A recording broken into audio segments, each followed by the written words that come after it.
José Antonio Novoa nos va a hablar sobre el proyecto, sobre la proposición de ley de vida independiente, asistencia personal, cuidados y justicia. Él es miembro del Foro de Vida Independiente y tengo aquí la presentación que la voy a leer textualmente, la que me han pasado. José Antonio, encantado, te voy a leer tu presentación. Hasta 1985, marinero en buque de pesca litoral, formador en informática de gestión y ofimática. Desde 1985, analista y desarrollador de aplicaciones informáticas, coordinador de organizaciones sociales y promotor de proyectos sociales de base comunitaria, medioambientales y de diversidad funcional. Desde 2019, jubilado, estudió en la FP, en la UPM y en la UNED. Le gusta nadar desnudo en el mar y trepar a los árboles, actualmente en espíritu. Cree en los derechos humanos y los procura con activismo en vida independiente. José Antonio, cuando quiera. Bien, bueno, buenas tardes. Vengo como miembro del Foro de Vida Independiente.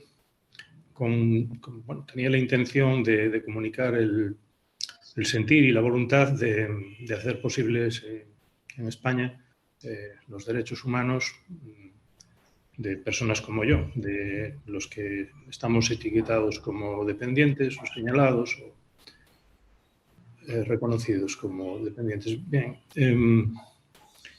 quiero dar las gracias al Instituto, a la Carlos III, a Solcón y a toda la organización por haber contado conmigo.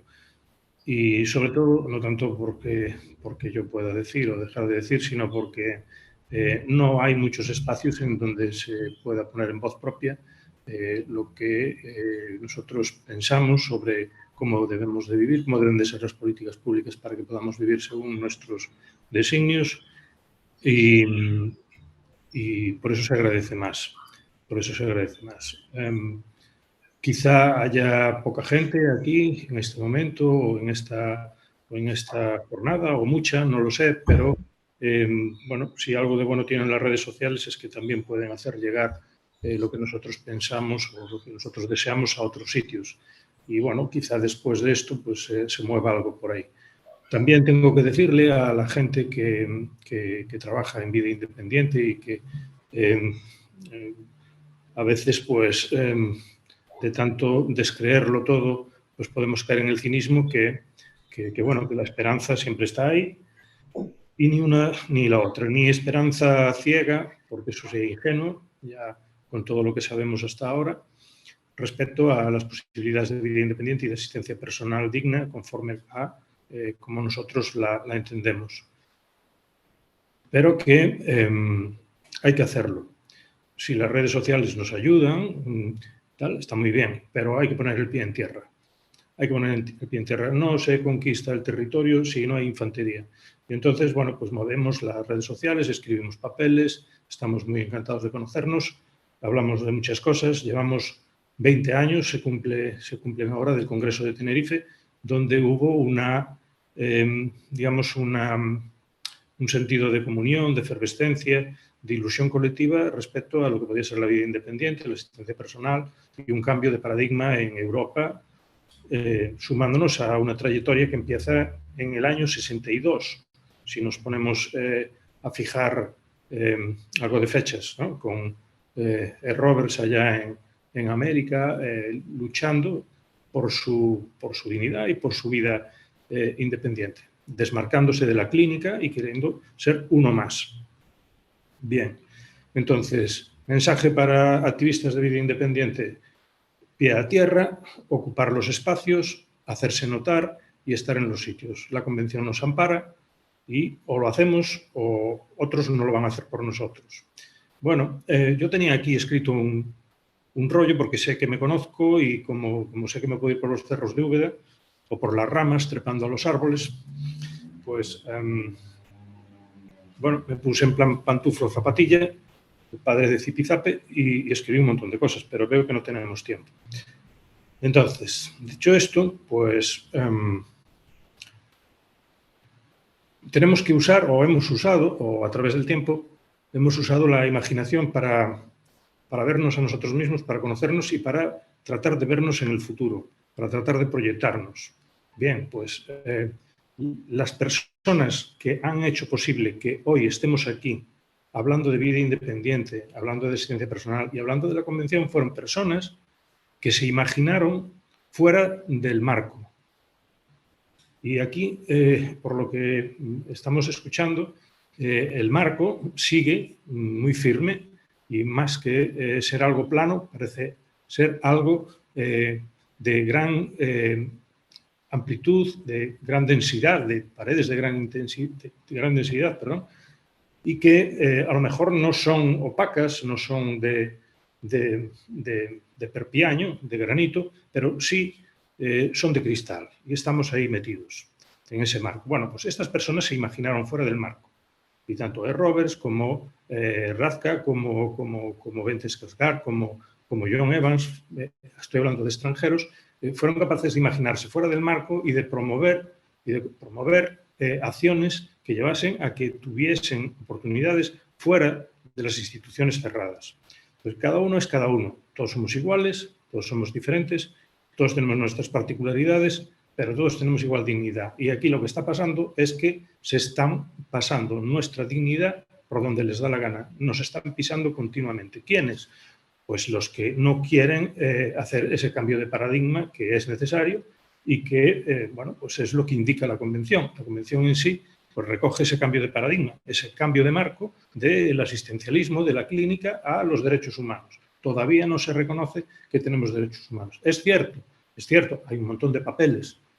La academia está continuamente generando papeles, investigación, el Estado contiene funcionarios dedicados a eso. O sea, cada funcionario parece, o cada, bueno, no voy a decir cada porque todos son muchos y eso es mucho. Pero hay mucho funcionario, mucho político, mucho persona que influye, que tiene capacidad de decisión o de influencia dentro de las administraciones públicas y dentro de las organizaciones que están alrededor, que llevan dentro un literato. Y entonces se inflan a escribir cosas maravillosas sobre los derechos humanos, la asistencia personal, la vida independiente, etcétera, etcétera. Entonces, si uno se empieza a bucear, va buscando papeles que informan la LISMI en el año 85 y ve cosas maravillosas.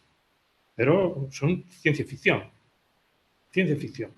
Entonces, eso es lo que estamos viendo. O sea, no se reconoce nuestra humanidad como la de los demás, no se reconoce nuestra ciudadanía como la de los demás, no se reconocen nuestros derechos humanos más que en el papel.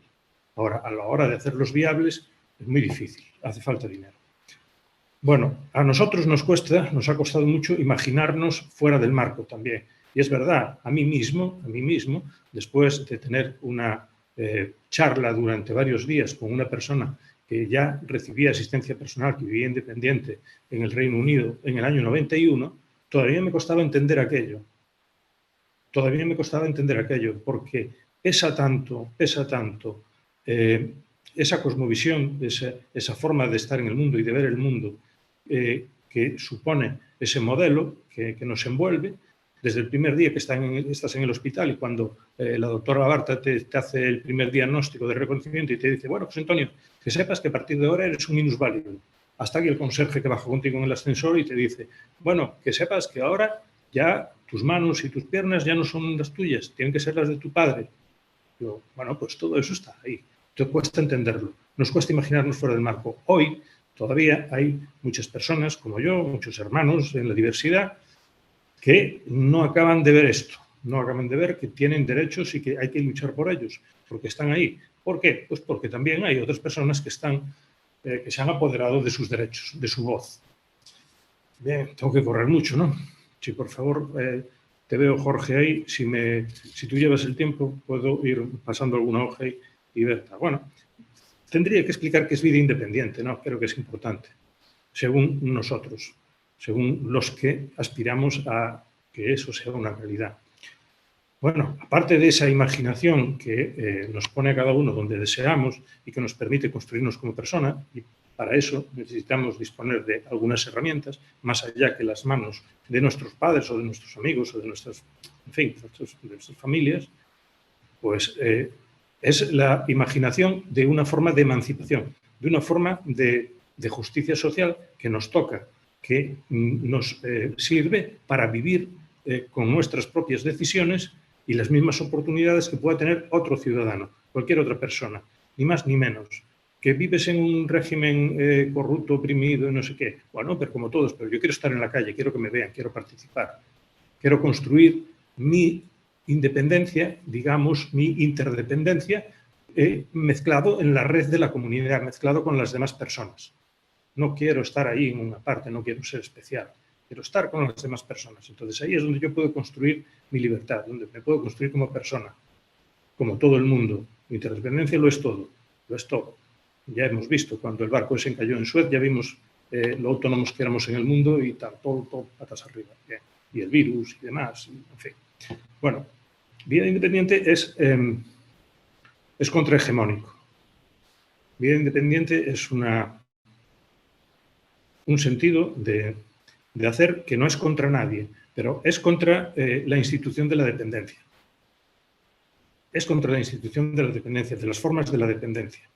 Entonces, ¿a qué viene vida independiente? Viene a clausurar, a cancelar la discriminación.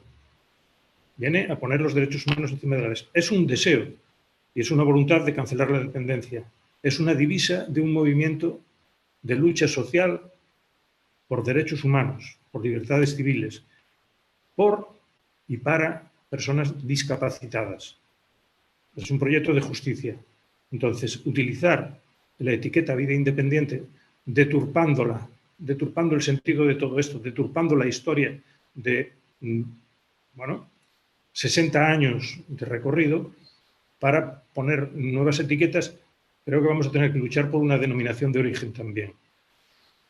Bueno, ¿de qué tendría que hablar? Tendría que hablar de por qué no se cumplen las cosas que se escriben en el papel y tal, ¿no? Mira, tengo aquí una anécdota. Cuando tenía 10 años, compré un boleto en una tómbola, en la fiesta de mi pueblo. Y cuando abrí el boleto vi que me había tocado una máquina de escribir. Me tocó una máquina de escribir, le enseñé el boleto al señor de la tómbola y el señor de la tómbola cogió su megáfono y proclamó a todos los vientos que al niño le había tocado una máquina de escribir. Y se dio la vuelta tan pancho, cogió un bolígrafo de 2 colores, me lo tendió y me dijo: anda niño, cógelo, que no todo el mundo tiene esta suerte que tienes tú. Bueno, pues eso es la asistencia personal y la vida independiente en España. Cógelo y no todo el mundo tiene esa suerte. Y cuando te están diciendo cógelo, te están diciendo tienes 30 horas, tienes 40 horas, no tienes nada, tienes 2 horas al día, o sea, eso no es vida independiente. Eso no es asistencia personal. Entonces, se está deturpando también el sentido de la asistencia personal. Pero menos mal que tenemos la Convención y menos mal que tenemos también la observación número 5, que parece que es la interpretación genuina, la interpretación auténtica de qué es asistencia personal para la vida independiente. Y ahí es donde yo no escucho a la industria de la discapacidad hablando de la observación 5, cómo es, qué es vida independiente, qué es asistencia personal. Cada uno da su versión y entonces, una vez que está la Biblia y está la interpretación auténtica de la Biblia, vienen todos los teólogos a decir que, bueno, pues cuando en el Evangelio de tal, cuando Jesús decía que no sé qué, en realidad estaba pensando no sé cuánto, pero lo que quería era aquello otro. Y esto no podemos consentirlo. Por eso hay que movilizarse, hay que actuar y desde cualquier valedor, cualquier defensor de derechos humanos, sea o no una persona con diversidad funcional, esté o no discapacitado, debería tener en cuenta que cuando se pisan, cuando no se reconocen, cuando se deturpan, cuando se malinterpretan nuestros derechos humanos, son los derechos humanos de todos. Cuidado, que la banalidad del mal empieza con voz baja y empieza por los menos. Bien. Bueno, hay que poner algo a favor también de quienes legislan, quienes interpretan y quienes tal, que les cuesta pensar fuera del mar. Debo hablar del artículo 49 de la Constitución Española. El artículo 49 de la Constitución Española es donde se recogen, pues, el hacer, el producir soluciones, respuestas, recursos para los minusválidos entonces, las personas con discapacidad ahora. ¿Qué ha pasado? Bueno, el artículo 49 ha tenido un recorrido largo desde la Constitución. A partir del año 85 pues ha dado muchos frutos, pues le ha servido, ha sido de mucha utilidad para resolver muchas cuestiones importantes a muchas personas y ha servido también para construir un movimiento asociativo notable. Ese movimiento asociativo se ha constituido en industria una vez que las personas que se iban haciendo responsables y iban medrando se hicieron profesionales de la política social, de la política de discapacidad. Los derechos sociales del artículo, hablaba Jorge Araya de los derechos sociales, de los derechos progresivos. El problema es que esos derechos sociales, esos derechos progresivos son progresivos y son una cuestión de disponibilidad presupuestaria. Y eso no está en nuestras manos, eso está en manos de otros. Eso está en manos de la administración pública que dice cuánto hay disponible, cuánto presupuesto hay para que nuestros derechos sean efectivos. Y además, ahí está el tema de la negociación perpetua. Estos políticos profesionales del movimiento asociativo están permanentemente en esa dinámica de negociación y esa dinámica es muy conveniente pues, para todos, para quienes viven dentro de ese caldo de cultivo y para el Estado. Entonces, por eso quizá es muy difícil que esto de la vida independiente haya sido entendido desde el primer momento, haya querido ser entendido desde el primer momento. Entonces, en esa negociación perpetua vamos a estar ahora, tenemos la convención, vamos a estar siempre negociando, vamos a estar siempre peleándonos con los tribunales, es que no lo sé, de verdad me siento muy presionado por todo esto, porque tengo que desmontar el discurso. Tengo otra anécdota. Mira, había una vecina allí, en mi pueblo, que tenía un cachorro, le regalaron un cachorro, un mestizo de pastor alemán, y cuando tenía 6 meses o 8, hizo una caseta y puso una cadena. Y el pobre del animal, pues allí creció y se hizo adulto. Y bueno, pues su vida era comer y dormir y dar vueltas alrededor de la caseta con la cadena, con lo cual llegó un tiempo en que tenía una trinchera alrededor de esa cadena. Como era objeto de las críticas del vecindario, decidió esta mujer pues, darle más libertad al perro. Y entonces puso un tendido de un alambre desde un poste a otro de unos 10 metros de largo. Y ahí puso la cadena del perro y una cadena más larga y entonces el perro ya podía hacer recorridos más rápidos. Bien, eso es lo que está pasando con nosotros más o menos. O sea, teníamos una cadena, estábamos anclados a la caseta, teníamos 1,5 metros y ahora pues tenemos un recorrido de 10 metros. Eso no es libertad. Eso no es libertad, eso no son derechos humanos. Eso es un encarcelamiento más suave. Decíamos que afortunadamente España ha firmado la convención, ¿no? Y, bueno, me pregunto que una vez que se aplique, ¿cómo serán de largas las cadenas?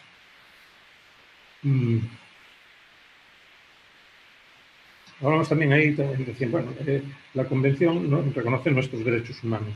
Y es un tratado internacional. Entonces, nuestros derechos humanos, que también tenemos derechos en la Constitución, constitucionales, fundamentales, como la libertad y como la igualdad, que son principios de la Constitución, pero no tenemos ni igualdad real ni libertad real, hasta el punto de que conocemos personas que se han desplazado desde su comunidad, donde tenían una asistencia personal concedida, una prestación, y se han marchado a estudiar a otro sitio y les han retirado la prestación de asistencia personal porque no estaban donde debían de estar empadronados.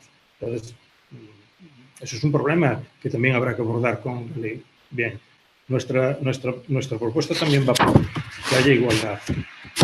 En fin, la Convención va más allá de las líneas del artículo 49 y creemos que estamos convencidos de que cualquier ley, cualquier norma que vaya a regular la vida independiente y la asistencia personal en España debe estar fuera del artículo 49. Debe de ser una ley orgánica. ¿Por qué? Porque hablamos de derechos fundamentales y hablamos de derechos humanos. Entonces, si va a estar en el 49 sujeta a la disponibilidad presupuestaria, vamos a estar permanentemente en esa negociación. vamos a estar permanentemente en el goteo, en la limosna, en la caridad, en las interpretaciones que luego van a hacer las comunidades autónomas. Necesitamos una ley orgánica en la que nos iguale a todos, en todas las comunidades y permita el mayor grado de libertad a todas las personas. Y para eso necesitan distintos apoyos en intensidad. Bien, eso es lo que dice nuestra propuesta de ley, modesta propuesta de ley. Simplemente un ejercicio de imaginación para trasladar la observación número 5 a una fórmula entendible por los legisladores. Nosotros somos parte de la Convención, somos sujetos también de esa Convención, pero nuestra voz no se escucha. Las personas con diversidad funcional, que tenemos la vida en manos de otras personas, no estamos en donde se discute de esto, no estamos en donde se diseñan las políticas, no estamos donde están negociando. Están negociando con nuestras vidas y con nuestro futuro. Entonces, yo creo, y como yo, otras muchas personas del Foro de Vida Independiente y fuera del Foro de Vida Independiente, que si algo reconoce la Convención también es la necesidad de legitimar los instrumentos de las políticas públicas con nuestra participación. Y nuestra participación no es real. ¿Por qué razón? Bueno, porque en este momento alguien puede aducir, no, está participando el comité de representantes de tal, la federación de no sé quién, la federación de no sé cuánto y la otra de más allá. Pero esas federaciones, esos representantes que van allí, tienen un objeto, tienen una misión que no es precisamente poner en nuestras manos los recursos para que podamos hacer las vidas que deseamos. Y no van allí a reclamar y a presionar y a pelear lo que nosotros necesitamos. Estamos al margen, estamos fuera de eso. Por eso tenemos que hacernos notar y apelo a todos los activistas, sean de derechos de las personas con diversidad funcional o valedores de los derechos humanos de cualquier especie, a que se pongan a arrimar el hombro para que esto no suceda. El día que tengamos una ley que no se parezca a la que nosotros promovemos, vamos a tener un problema serio, porque estaremos obligados a entrar en la carrera de obstáculos de la judicialización. Sí, porque la ley, la Convención dice que son derechos exigibles y justiciables. Y decir justiciable quiere decir que hay que ir a los tribunales. Ir a los tribunales significa tiempo, dinero, agotamiento. Y yo quiero honrar la memoria de muchas personas, muchos compañeros, compañeras, activistas de vida independiente de este país, de España, que han fallecido en estos 20 años, durante estos 20 años, desde que se celebró el Congreso de Tenerife, tan ilusionante para todo el mundo, donde ya veíamos que estábamos casi llegando a ese objetivo de la vida independiente, y se han quedado por el camino sin verlo. Entonces, ya está bien, ya está bien, ya está bien. Basta ya, ya es demasiado. Me parece un tratamiento bueno, la Ley de Vida Independiente en España, la LEVI le llamamos, bueno, recoge el espíritu y la letra de la observación número 5 de la Convención. Sirve para cumplir con los criterios que establece el comité y va a permitir actuar, o permitiría actuar de forma coherente, coordinada y eficaz a las administraciones públicas del Estado, del Estado en general, del Gobierno central, de las comunidades autónomas, de las locales, a las organizaciones de discapacidad que no les gustamos, que cancelan nuestra presencia en aquellos actos y en aquellas mesas donde debería estar nuestra voz y hablan por nosotros, y le da posibilidad de juego a todos los actores, incluidos nosotros, a todos los que están interesados.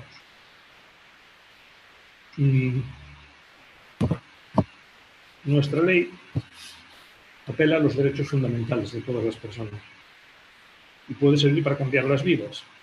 Sería el mejor instrumento para desinstitucionalizar. No veo otro mejor que mandar los recursos a las manos de quien necesita utilizarlos para gestionar su propia vida. La Convención, los 75 hablan de autogestión. Bueno, pues ahí está la cosa, autogestión.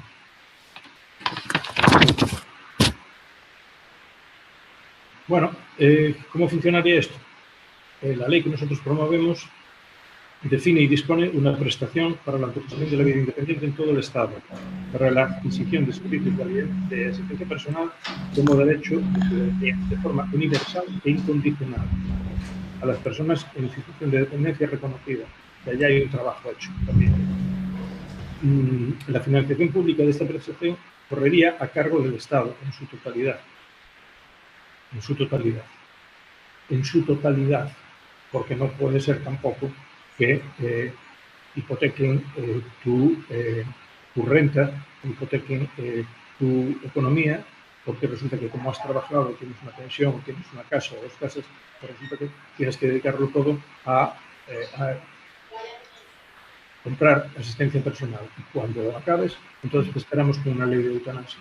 No será por mí, acabaré todo y pediré ayuda a algún amigo. Tampoco me voy a meter en la burocracia de la eutanasia, pero ya está bien también, ¿no? Darse tanta prisa para ver que bien podemos morir, pero no que bien podemos vivir. Bien. Entonces, ¿cómo funcionaría esto? Bueno, pues habría un sistema para la vida independiente, que sería ese conjunto de recursos, de procedimientos, de políticas que servirían para, por causa de colaboración, para realizar la prestación y llegar a su destino. Sería una red pública que integra recursos públicos y privados. Existiría un fondo para la vida independiente, esto es importante, muy importante, un fondo único, un fondo estatal, para garantizar la igualdad de las prestaciones en todas las comunidades autónomas. Este fondo daría sostenibilidad financiera al sistema, abonaría las prestaciones y resolvería las situaciones transitorias de salarios y de demanda de asistencia personal. Establecería mecanismos de garantía para que eso funcionara y no hubiera fugas en el caudal de recursos. Los asistentes personales, bueno, o sea, en el borrador de ley indicamos cómo normalizar la figura del asistente personal, que en este momento no existe, y nos tememos que vaya a ser una figura que no va a encajar en nuestros presupuestos. Nos lo tememos, visto el interés que hay en crear otro área de negocio de la formación, o sea, incluir en el área de negocio de la formación los asistentes personales, va a ser un problema encontrar asistentes personales. Entonces, la formación, la formación de asistentes personales, eso en todas partes, en todos los sitios donde hay un asistente personal que tenga, donde hay vida independiente, se hace cargo del usuario, hable del usuario, tenga formación en vida independiente y en gestión, en autogestión, para que lleve a cabo de forma efectiva. Antón, disculpa, Antón, no te estamos oyendo en la sala y la intérprete está teniendo dificultades. Mil gracias y perdona. Y gracias a vosotros.